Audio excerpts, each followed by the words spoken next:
Hi you guys. Tonight we are going to do macaroni and cheese. This macaroni and cheese is not like your mom's macaroni and cheese. It is very, very different. We are going to have lobster mac.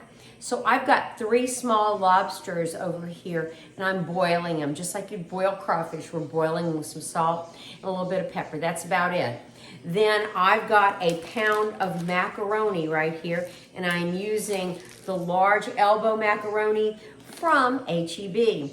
And I've got multiple cheeses that we're going to put in this. But let me explain how we start off.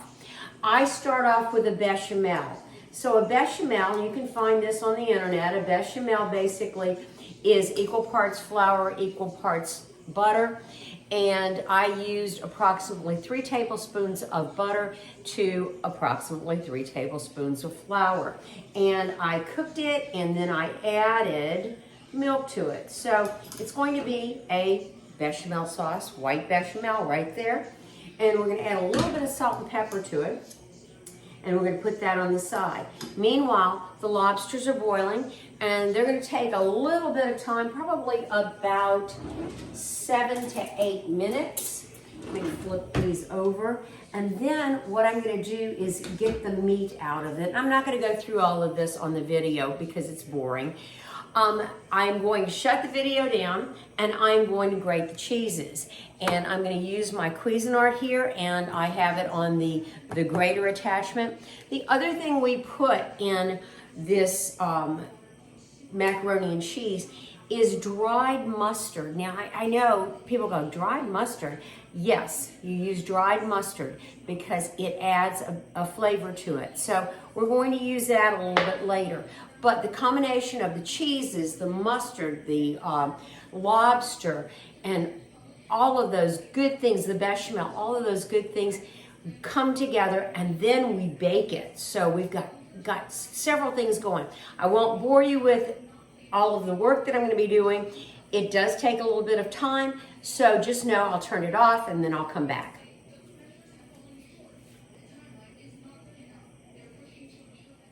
So my lobsters are done. I'm going to go ahead and turn off the fire here and take them out. Let me show you how they look. They've curled up. These were about $4 a piece and I got them on sale and I always grab them. If I see them on sale, I grab them and put them in the freezer.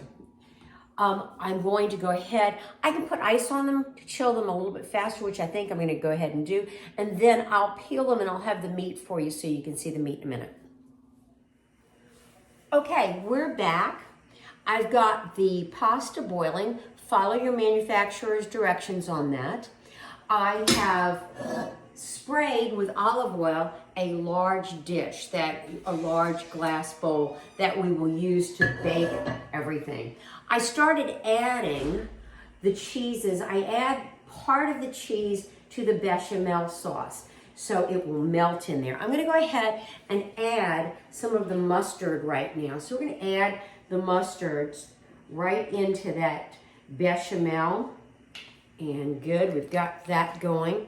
I've got Gouda cheese, I've got Havarti, I've got cheddar, I've got a little bit of Asiago, Parmesan, and Romano. Those are all going to go in. I have a little mozzarella, so it really does. You can blend your cheeses. You can put blue cheese in here too. I've done blue cheese and it's wonderful. So we're going to be back because the lobster's almost ready for me to peel. I'm going to put some more cheese into our bechamel to make sure it's nice and melted because you don't want big clumps of cheese. You want it to be a nice smooth sauce. So we'll be back.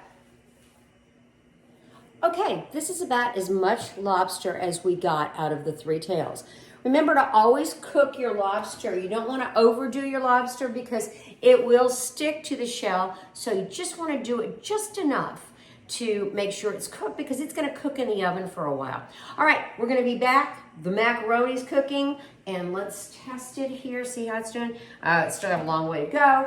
And we are going to go ahead and get the cheeses shredded. Now, my macaroni is still boiling. I'm going to go ahead and add some sea salt to it, and I'm going to use just a tiny bit of black pepper, but I am going to use crushed red pepper. And I really like the taste of the crushed red pepper in here, but here goes a little bit of black pepper. I'm cheating, I'm already using a ground pepper. And we've already gotten a lot of the cheeses ready. Part of the cheese, about half the cheese goes into the bechamel to go into the drained pasta in a second. You'll see that. And then the other part is in here. And I wanted to mention, it is easier to do your cheese, especially your soft cheeses, in this if your cheese is very, very cold. If it's been out on the counter, it is going to be soft. If you put it in the freezer for just a little bit, it's perfect because that way it hardens up and it really grates easy. I got mine like from the store. I went to Aldi's. Aldi's has the best cheese selection. You may want to try it out. So we'll be back. Okay, we're back. We are going to drain the macaroni. You won't see me do this because I'm gonna do it off camera. But I'm gonna drain the macaroni really quickly. You'll hear it. Did you hear that? Yeah, I know you could. So we've got the macaroni drained, and we're gonna bring it back in a second to the stove. All right, perfect. So it's all drained. Here we go. Put it back on, and we're gonna put it on a very low heat. I'm going to make sure that none of the macaroni stuck to the bottom of this pot because we want to get all of that goodness in there. So we've got this. So it's on a very low heat. We've already added half the cheese, and we already put the crushed red pepper in the bechamel. So, and that's warm. I'm going to add that cheese blend. Like I said, you can go in and take any cheeses. I went into my refrigerator and I said, we're going to go ahead and get this cheese. We're going to get this out here. It's a big hunk of cheese. We're going to go ahead and use whatever cheeses I had in there, and a couple cheeses. I got a Havarti and I got a Gouda at the store a few minutes ago. So we're going to go ahead and put the grated cheese right in here.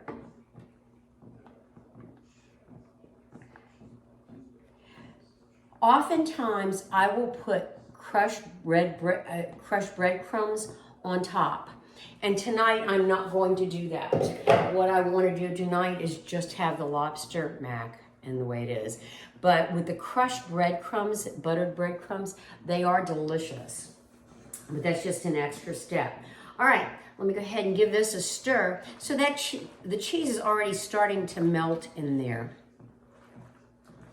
Perfect. Now I'm going to add, whoa, almost had a problem there. I'm going to go ahead and add the bechamel. Put this over here. Move some of these things. Remember, I already added that mustard, and I salted the noodles, the pasta. All right. It is very thick. We're going to go ahead and add the lobster at this point in time and fold the lobster in. When I cut the lobster, I did not want to cut giant chunks because you want a little bit of lobster in each bite. Okay? So you've got your salt and pepper in there. You've got all your cheeses. You've got, look at that. And we're going to bake it. I'm going to put it in the oven, and we're going to bake it at 350 for probably about 20 minutes. And then it's going to be ready to go. I would serve this, you can serve it by itself. It is so good. Have a nice glass of wine with it and enjoy. There's not going to be a recipe on the internet because you use your cheeses, you figure out what you have in the refrigerator, you make your bechamel, all of those different pieces are already on the internet, and you're good to go. So have fun with it.